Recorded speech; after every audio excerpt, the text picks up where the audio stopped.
I don't do a lot of long form reading on this program, and I'll admit I don't let callers do it as well because most people don't have a lot of theater training. And, I've had these people in the past who call up and they start in on a soliloquy and then they stop and, and clear the, you get a few thousand to 20,000. I don't know how many people listening. And you think about that for a moment, how great that sounds. But I'm going to share with you something. It's not long, but I'm going to share with you something this morning because it's part of a larger point I'm trying to make today. And I'll do that in just a moment. But just very quickly, I'd like to also mention coming up in about, not quite 15 minutes, I guess, David Kirk from the Boy Scouts of America. They have a big event on the way, and we hope to have him in studio with us for a few minutes discussing that, followed by Dr. Jonathan Tripp from Tripp Family Medicine, right here in Twin Falls, Idaho, located on Fillmore Street, directly across from the main post office. Our first anniversary show. There may be prize giveaways too. That's coming up with the doctor in just about 25 minutes. And then in the 9 o'clock hour, and I'm just, I'm doing this from rote memory. Every other Wednesday, we generally have a member of the Twin Falls City Council in studio, and I believe that is today. And of course, they've had a lot of big developments just in the last couple of days, and development is no joke. I mean, they're developing a new city hall, so that's a project that's underway right now. So we may be talking about that and an update for a stretch in the beginning of the 9 o'clock hour. But in the meantime, I came across this while I was getting ready for today's program, and Victor Davis Hanson is one of my favorite writers. He's a historian from the Stanford University, the Hoover Institute there. And if you don't know who he is, he writes for several different publications. And if you ever watch the History Channel, you've likely seen him talking about ancient wars. One of his specialties in history is looking at warfare throughout the history, written history at least, of mankind, or the history that we know of. And he has a piece today at National Review. National Review is a magazine, as you know, that has not been very friendly to Donald Trump.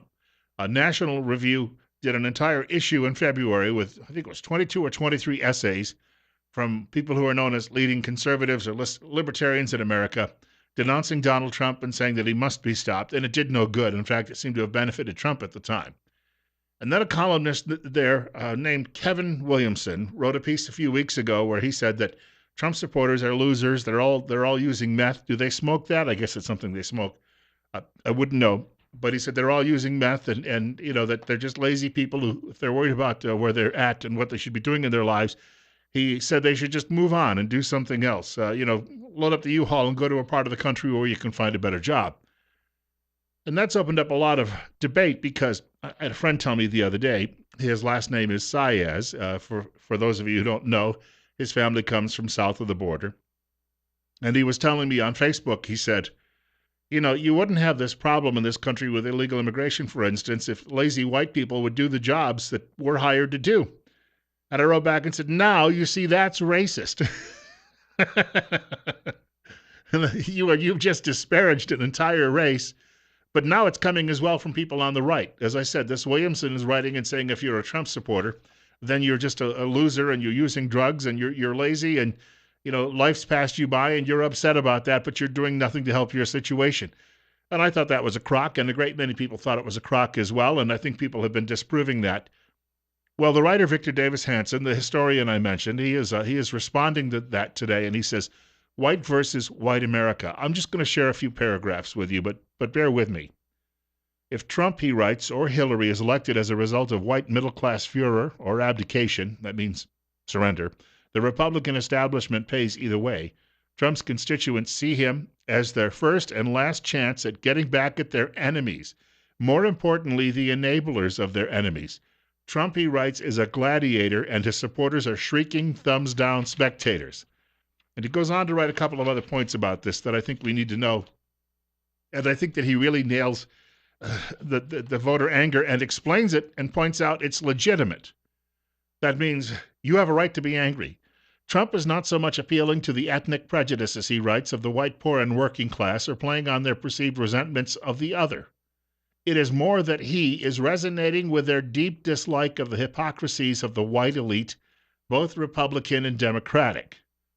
What is the perceived white elite? Perhaps a Hillary Clinton raking in $300,000 per half hour at UCLA or shaking down Wall Street for $600,000, even as she pontificates on privilege and the dangers of racism, or a Chelsea Clinton deprecating the attraction of riches as her Wall Street internships and marriage perpetuate the Clinton model of pay-for-play enrichment, all to be camouflaged by professions of progressive empathy, or an elite media that snores when an ex-president of the United States, that would be Bill Clinton, by the way, jumps on the private plane of convicted child assaulter Jeffrey Epstein for a trip to his fantasy island, or a former anti-government conservative congressman who hangs around Washington and mysteriously becomes a multimillionaire leveraging his past government service, and the whiny, nasal-toned young metrosexual with high-water pants above his ankles and horn-rimmed glasses who analyzes on cable news.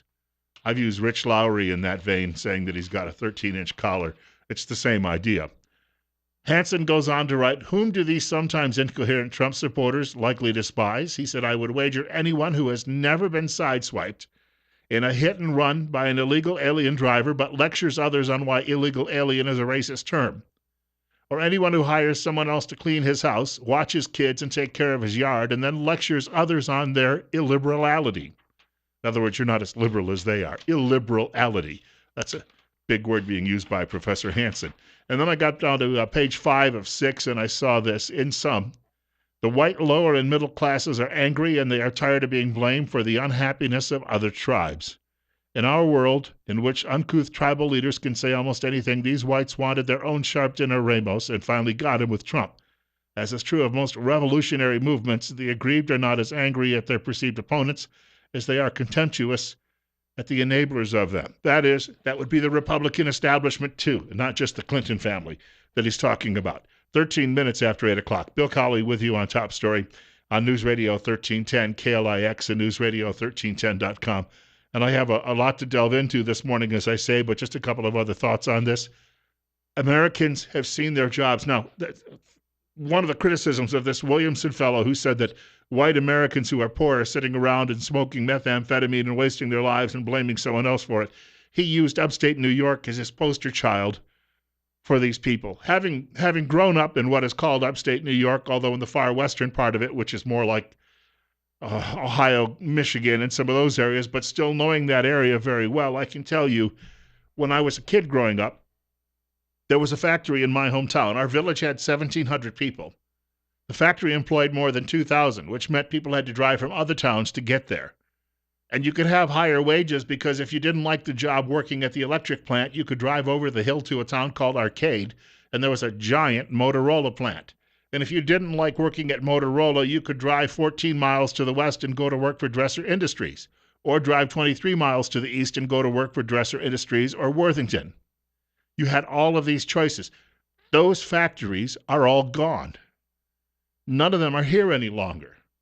Meanwhile, the elites keep telling you that trade is good for us, and I suppose it is to some degree.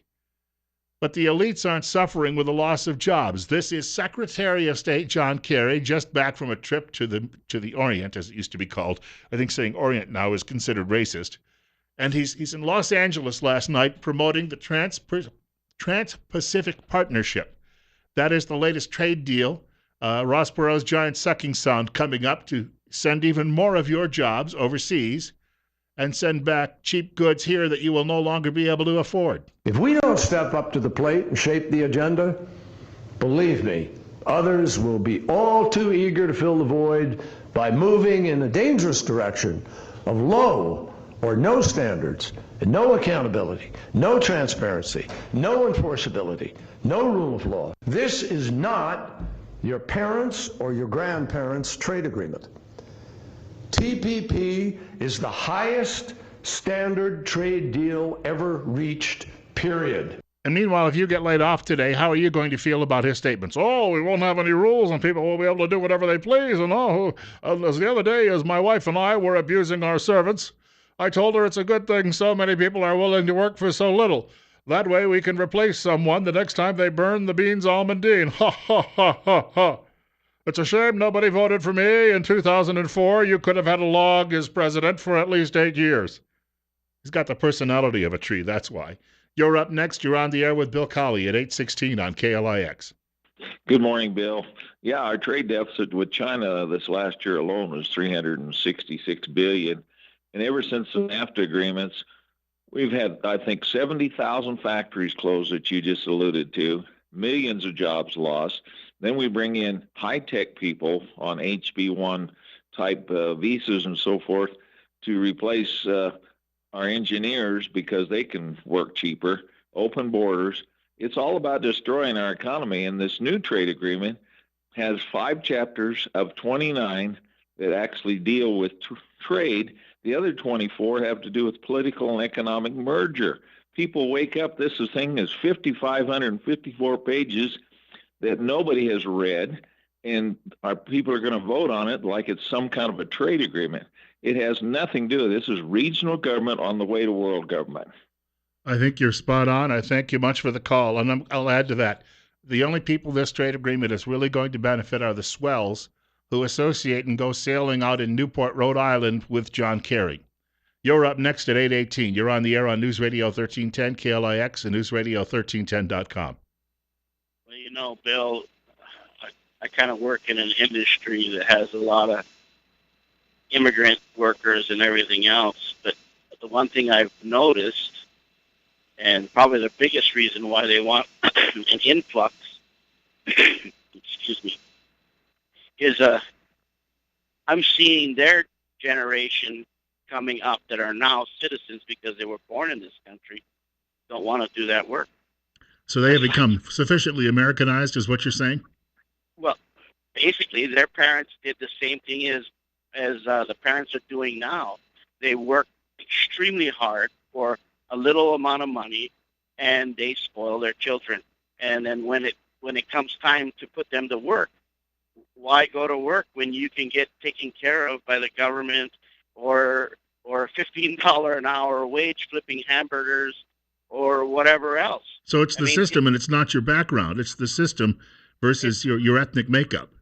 Right. It's the system that's spoiling everybody, and we know that on the right side. That's why we don't like the dole-outs, because if you give a person a hand up and teach him how to take care of himself, he will take care of himself.